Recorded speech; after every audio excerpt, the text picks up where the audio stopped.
Let's break down every single running back, wide receiver, quarterback, and tight end that you could possibly need to add off of the waiver wire moving into week 5 of the 2024 fantasy football season. And with our first week of NFL bye weeks, plus even more injuries mounting up, you are not going to want to skip these must add waiver wire additions for week 5 of 2024 fantasy football. Before you do so, let me remind you guys that Underdog is the place you want to be if you want to get in on additional fantasy football action all season long. Their week 4 Pick'ems for Monday Night Football are live, and anyone who signs up with promo code TheCatch on Underdog is going to receive a free Pick'em to use towards Monday Night Football. If you watch this later in the week, don't worry, you're still going to receive a free Pick'em to use towards week 5's action. And on top of that free Pick'em, Underdog is going to give all new users who sign up with promo code TheCatch a 50% deposit match up to $1,000 on Underdog. So that's a free Pick'em to help triple your cash entry right away when you pair it just one other correct Pick'em entry for the week, and up to $1,000 in bonus cash on Underdog when you sign up with promo code TheCatch. That link is down below. Let's kick things off with the running back position, and admittedly not a great week overall for running backs on the waiver wire. So when we go into week 5, the first thing that we kind of want to take into consideration is that we do have 4 teams on a bye week. So not overly drastic here, but we will have starters out. We're looking at the Lions out. So we got Gibbs and Monty out, the Chargers. So, J.K. Dobbins out. We got the Eagles, Barkley's out. And then we have the Titans, Tony Pollard, potentially Tajay Spears out on your roster. So you might be looking for replacements, whether it's at running back, wide receiver, or tight end. But focusing on running backs at the moment, take a look at Bucky Irving sitting at 62% roster. Has been a really popular waiver addition throughout the year already as a handcuff, but we've seen actual fantasy value in the last 2 weeks. What's really interesting between Rachaad White and Bucky Irving in this backfield, 10 touches for both players and at least 1 reception for each player. 2 receptions to White, 1 reception to Irving in week 4. But 10 touches, 49 yards on the ground for both running backs, 4.9 yards per carry for both Irving and Rachaad White. But Irving found the end zone. So, kind of that argument of Rachaad White not being efficient on the ground and Bucky Irving wasn't necessarily true in week 4, but nonetheless, we saw plenty of involvement out of Bucky Irving. He's 62% rostered, a little bit higher. He is a player who you can play next week against the Falcons. Not a great matchup, but if you are in a position where you need to add a running back this week and Bucky Irving's available, he's a great selection, but also just a must-add player based on the fact that he's getting a lot of standalone value, even with Rachaad White in front of him still. But that takes us to Chase Brown, another, handcuff who has a lot of face value, standalone value, going into week 5 after a 23.2 fantasy performance against the Panthers in week 4. 80 yards on the ground, 2 touchdowns, 5.3 yards per carry, added 2 receptions for 12 receiving yards, had 15 total touches compared to Zach Moss's 15 total touches. So this is interesting, right? Tampa Bay split backfield, same amount of touches for their running backs, Chase Brown, Zach Moss. Cincinnati Bengals split backfield, but same amount of touches for both running backs. 2 receptions to Chase Brown and then 4 receptions to Zach Moss. Zach Moss scored a receiving touchdown. Chase Brown scored 2 rushing touchdowns. So Chase Brown looking like he may have standalone value, but we don't know for sure. He's facing the Ravens, a tougher run defense in week 4 compared to the Panthers, obviously, in week 4. So sorry, facing the Ravens in week 5, faced the Panthers in week 4. But, Chase Brown has been a popular handcuff, still sitting at 55% rostered. So if he's out there, he's definitely worth adding. So there's a little bit of an extensive breakdown on the Buccaneers and the Bengals. But let's take a look at Roschon Johnson, who is a player that I talked a lot about throughout the week as a great addition to go ahead and stash going into week 4. And now I still like him a lot going into week 5, although he wasn't super impressive in week 4. But he did score a touchdown. We also actually saw DeAndre Swift play football in week 4, which was promising to see. As someone who still has DeAndre Swift rostered in a lot of leagues, and yes, go ahead and roast me in the comments if you guys heard me talk about benching DeAndre Swift in week 4 and being done with him. I did mention throughout the week it was a great matchup against the Rams, and in that same sense for Roschon Johnson, thought there was potential after having 8 touches and 4 receptions in week 3, but still pretty rarely, starting Roschon Johnson in week 4. But now he gets the Panthers. He gets the Jaguars. We just look at Chase Brown, who had over 20 fantasy points against the Panthers in week 4. Roschon Johnson now gets the Panthers. He gets the Jaguars in week 6, 2 really, really good matchups. Roschon Johnson, 44% rostered, a good stash who has slight standalone value. Then we kind of just move into pure handcuffs, so I won't spend as much time on these guys. They don't have nearly as much standalone value. I liked Emmanuel Wilson. Talked about him going into week 3 where he had 16.5 fantasy points. Talked about him as a solid handcuff going into week 4 who potentially had standalone value, but we probably don't want to risk against the Vikings, and that rang true. Did have 8 touches, but just 2.7 fantasy points, 27 yards on the ground. But the other interesting thing is Josh Jacobs has kind of struggled the past 2 weeks, was fine in week 4, tough matchup, 11.8 fantasy points, but 9 touches for Jacobs, was much more involved in the receiving game. But 8 touches compared, to Jacobs' 9 touches is still promising for Emmanuel Wilson, and that was in a competitive game script. Good matchup against the Rams for the Packers in week 5. We'll see what happens, but for now, Wilson is just a handcuff, but a handcuff that is worth rostering. Antonio Gibson's really interesting, sitting at 26% rostered. Had that big catch towards the end of the game against the Niners. So 3 receptions, 67 receiving yards, 22.3 yards per catch. Just 12 yards on the ground off of 6 touches, but he's just kind of been consistently worked into this offense. I was expecting a bit more of a bounce back performance out of Ramondre Stevenson in week 4, but just 8.2 fantasy points, 13 touches and 4 receptions. Like I said, compared to Gibson's 6 touches, 3 receptions. But they get the Miami Dolphins in week 5. So if you're in a really bad spot, I think you could start Gibson just based on how bad this Dolphins run defense has been throughout the season. Moving along to Tank Bigsby, who basically scored a touchdown in this game, but didn't, was just short. Had nice involvement, though. 7 touches, 90 yards. Kind of brought us back to week 1, where he had 12 touches for 73 yards. ETN has had 11-plus touches and at least 1 reception in every game.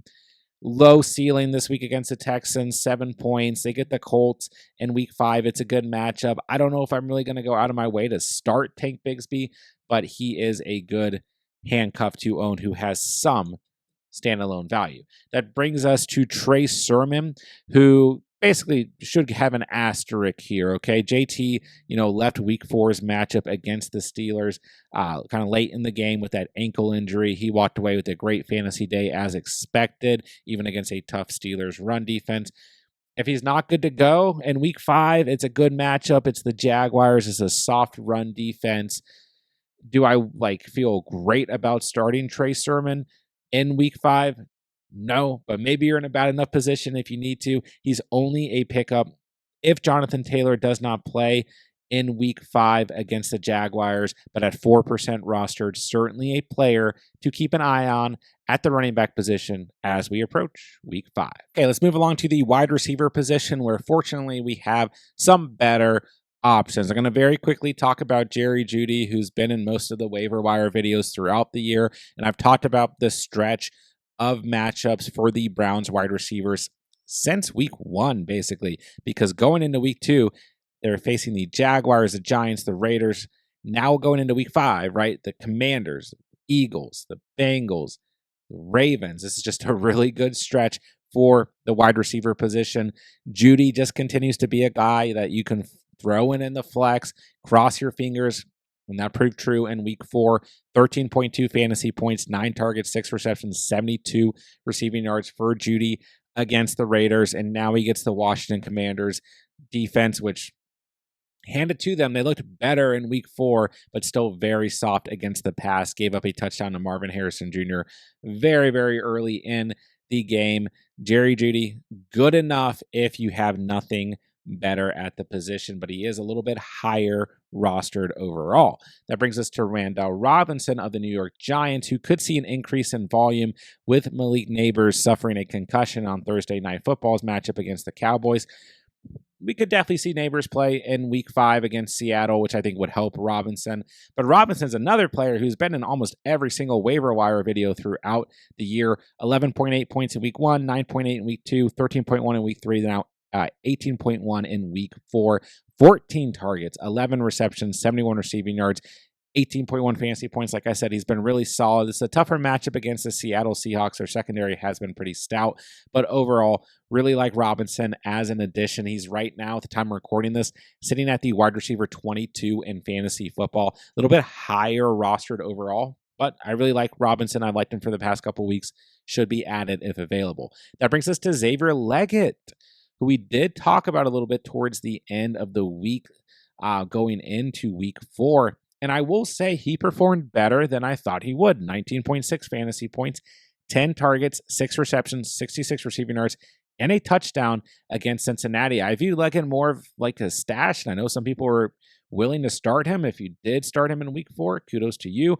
Deontay Johnson still acting as the primary wide receiver 1 here, but with no Adam Thielen, and this past game looking much, much better with Andy Dalton at the quarterback position. Leggett sitting at 38% rostered is currently one of my favorite wide receivers to add on the waiver wire. Gets the Bears, the Falcons next 2 weeks. Not the best matchups, but we can go ahead and risk it before facing the Commanders and the Broncos a little bit better overall, but still a player that you can flex in the next coming weeks. And oh my, we got a big change when it comes to the Indianapolis Colts. Anthony Richardson in his 4th game of the season dealing with a hip pointer injury. So he might play in week 5. He might not.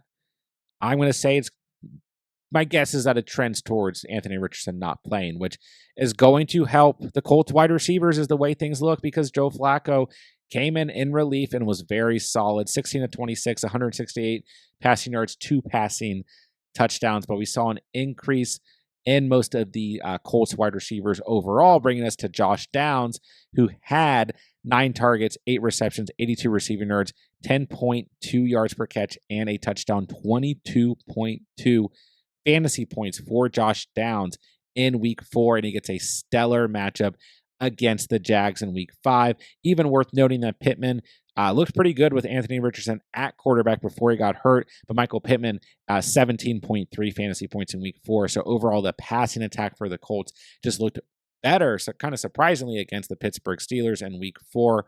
Good matchup in week 5. Downs at 29% rostered is a player that should be picked up. And that brings us to Dontavion Wicks of the Green Bay Packers, another player, in my opinion, that should be picked up. Jordan Love's back. He looks fine. Kept this game very competitive. Probably the best game overall on Sunday so far. Time of recording this, Sunday Night Football has not been played, but great game between the Packers and the Vikings, and Dontavion Wicks was a huge part of that. 24.8 fantasy points, 13 targets.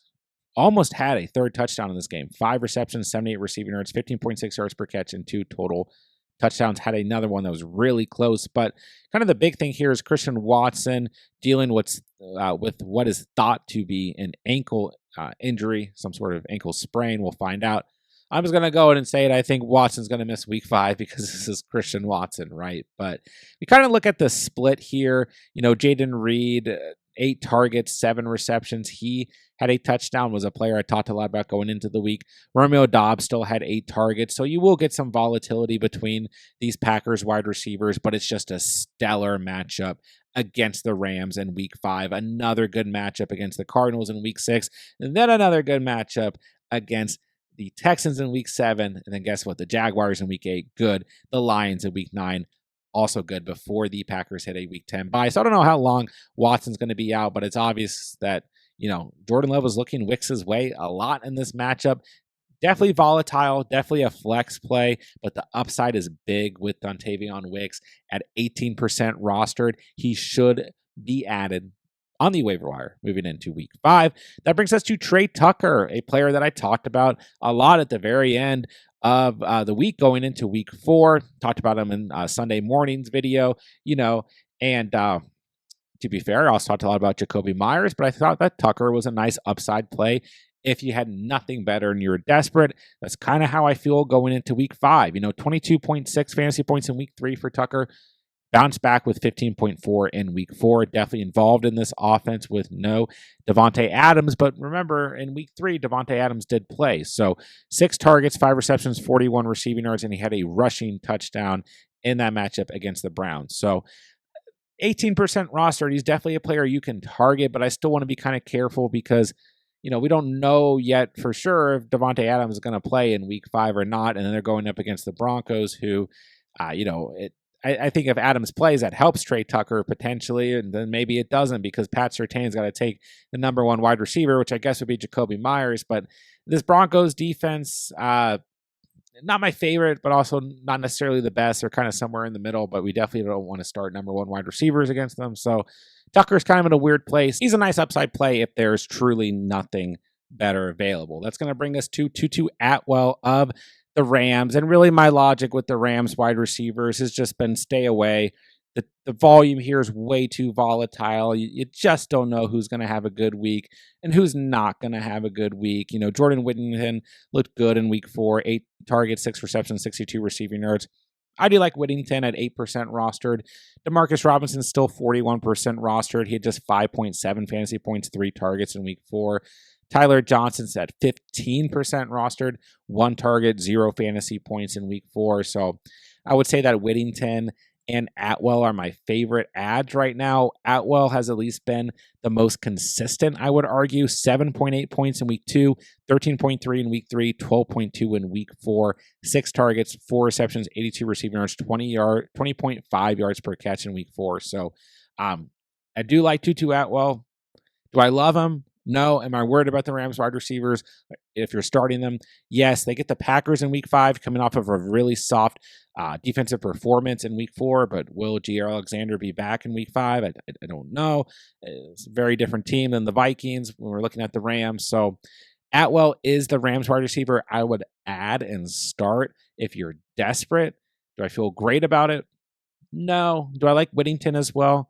Sure, but it's just really volatile here, so Atwell's more of a desperation play. Then a bonus player that I'll mention is Justin Watson at 0% rostered. Excuse me. I'm sorry, the coloring on Tutu Atwell and Justin Watson was supposed to be green, and it was red for most of this video until I just changed it. But listen, Justin Watson I don't love. Juju Smith-Schuster I guess is in this mix for this argument, as is Sky Moore or McCole Hardman. Hardman, 0 targets week 4. Sky Moore, 2 targets, 0 catches in week 4. Juju Smith-Schuster, 0 targets in week 4. Justin Watson, 3 targets in week 4, 2 receptions, 27 receiving yards, 4.7 fantasy points. But the point being is right now, Xavier Worthy is going to act as the wide receiver 1. I guess we could argue for the Chiefs with Rashee Rice, believed to have torn his ACL on what was the most unfortunate injury I think we've seen all season long, with Patrick Mahomes throwing an interception and going to try and tackle a defender and tackles his own teammate. Just awful for fantasy football, awful for real life football. But we know Hollywood Brown's on IR. This is probably going to impact Travis Kelce, who looked good in week 4 at 9 targets and 7 receptions, 89 receiving yards. But yeah, someone's got to step up here. Maybe it's Juju. Maybe it is a guy like Sky Moore or McCole Hardman. But Justin Watson, out of all these Chiefs wide receivers, has been the guy who's been involved going back to week 1. Even if it's just been 1 target and 1 reception, that's more consistent than anything we've seen out of Hardman, Sky Moore, or Juju. I think Juju's a fair argument here since he at least had a touchdown in week 3. But other than that, other than the 2 catches in week 3, Juju has no catches this year. So I'll take a shot at Watson only if I'm desperate. He's a bonus waiver wire ad to talk about here. The Chiefs need this week 6 bye week. Maybe they go out and sign a veteran or something. I don't even know who the free agent wide receivers are right now. But with this, Andy Reid offense, someone's got to step up here at this point with Rashee Rice and Hollywood out of the picture. Xavier Worthy, probably going to be the guy here, but what are we going to get out of rookie Xavier Worthy? It's going to be tough to say. So Justin Watson, if you're desperate, might be worth a stash at the wide receiver position as we approach week 5. All right, let's move on to the quarterbacks and the tight ends to wrap up the video. Not really a great week for quarterbacks and tight ends as well, but Sam Darnold just has to be rostered. He's sitting at 61% rostered. He's made the video every single week. 21.5 points against the Green Bay Packers, 23 in week 3, 20 in week 2, 15.6 in week 1. He's the quarterback 5 right now in fantasy football at the time I'm recording this. 3 touchdowns in week 4. He did have an interception and lost fumble, but who cares? Darnold is playing out of his mind. It's not a great matchup in week 5 against the Jets, but I don't care. Quarterback play has been so bad right now. If Darnold is available in your league, albeit not a great matchup in week 5 against the Jets at home, then a bye week in week 6. So pay attention to that, but Darnold just has to be rostered. I don't think I really need to talk about it any more than that.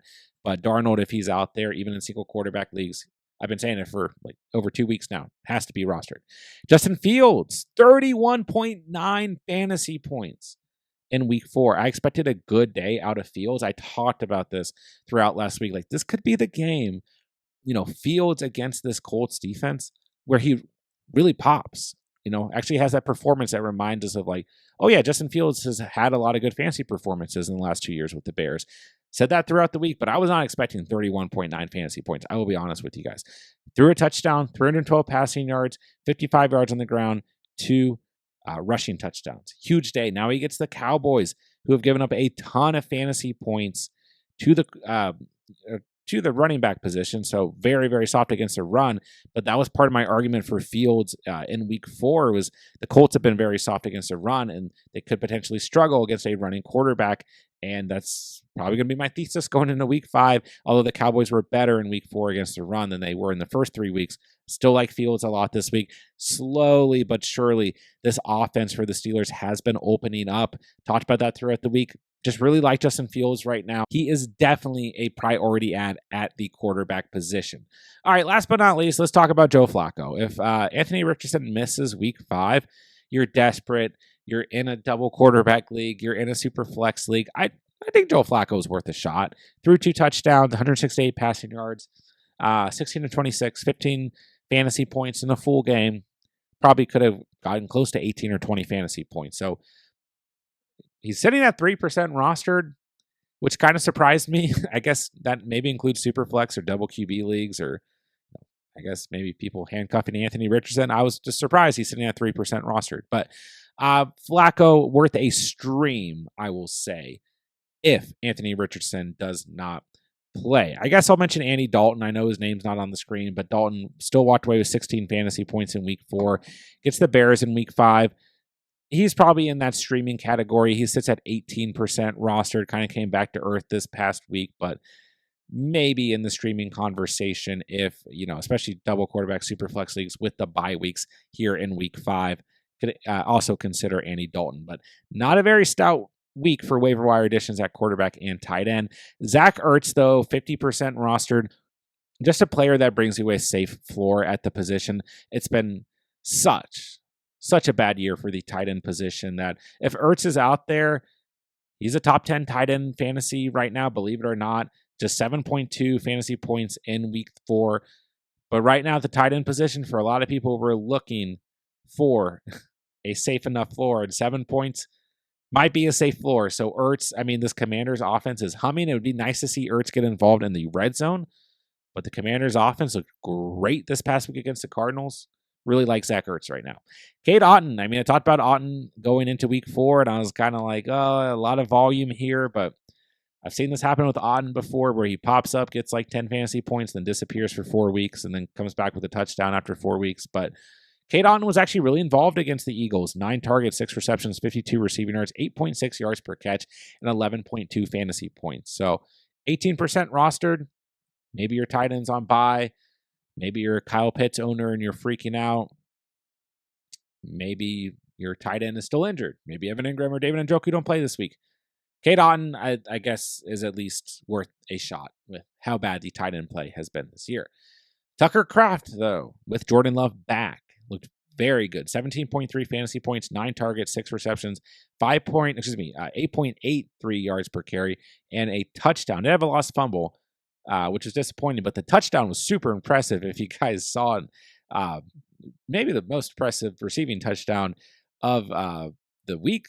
Just the way he had to extend with defenders all over him, keep his balance and stretch to reach the pylon, and whatever. But Tucker Kraft, I do really like. Good matchup against the Rams next week. Then he gets the Cardinals and the Texans. Not too bad there. Cardinals have been pretty good against tight ends, but at least the game script should be good in those games against the Cardinals and Texans. So really like Tucker Kraft sitting at 8% rostered. Kind of got maybe some looks after week 1 as he really outsnapped Luke Musgrave. But then Jordan Love got hurt, and, Malik Willis, just the tight ends weren't super involved here. Luke Musgrave, I guess worth mentioning, had 3 receptions in week 4, but Tucker Kraft definitely seems to be the tight end one for the Packers. Jordan Love's at quarterback. This passing attack's going to be much, much better as the next weeks continue to go on, as long as Jordan Love is healthy. So Tucker Kraft, I would say, is my priority add out of all the tight ends on the screen, because I do believe that A, tight ends are really, really bad this year, but B, Jordan Love is going to help continue to keep improving this Packers offense as a whole and the passing attack. I think everyone would agree on that. So I really like Tucker Kraft, very lowly rostered, should be a top addition moving into week 5. And that'll do it for today's video. There's every running back, every wide receiver, every quarterback, and tight end that you guys should be trying to add moving into week 5 of 2024 fantasy football. Just a reminder, I have to record these on Sunday nights before Sunday Night Football has wrapped up. So if anything major happens in Sunday Night Football or any major waiver wire ads emerge, I will have them in a linked comment down below. And as the week goes on, I will do the same thing for Monday Night Football's action as well, if any major injuries or players emerge from Monday Night Football's 2 games. So with that being said, don't forget, guys, I'm answering all fantasy football questions in the comments section down below. If you guys need anything whatsoever moving into week 5, please drop a comment down below and I'll get back to you as soon as I possibly can. Don't forget, as the week goes on, we're going to have everything that you guys need for week 5 of 2024 fantasy football. Start sits at every single position, must start defenses, must start kickers, buy lows, running backs, wide receivers that you can't bench, a last minute waiver wire video, and then 10 things you will need to know before Sunday's action kicks off. Tons of content, tons of live streams throughout the week. Make sure you guys are subscribed to the channel so that you don't miss out on any of the content. And with that, I'll say thank you guys so much for watching and or listening. And remember, you saw it here on The Catch.